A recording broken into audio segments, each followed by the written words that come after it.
Hello Chrissy, your clock is done. The actual woodwork came up lovely just with a very gentle clean. There was some old paint stains and some water damage on the top, but that's come up nice with a clean and a polish.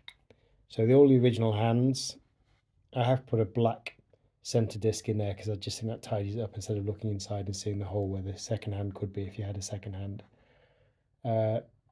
The perspex glass has faded a lot, as you're obviously aware, so I've given that a polish, but it's cleaned up, but it's always going to have that little bit of an opaqueness on there. There's your new movement, and your back door just slides on, as you know. So when I send the clock to you, there won't be a battery in there. It's just a AA battery, so you know how to take that in and out. Put it in on the left hand side, put some pressure on, and just pop it in. That's it, ready to return. Thank you for sending it to me. There's your old broken unit, which will be going in the bin. Thanks very much. Payment details are in the email. I'll get it sent. It's going to be on test now for 24 hours anyway. I always do that, but it'll be sent as soon as you've confirmed payment's gone through. Thanks very much. Cheers, Chrissy. Bye.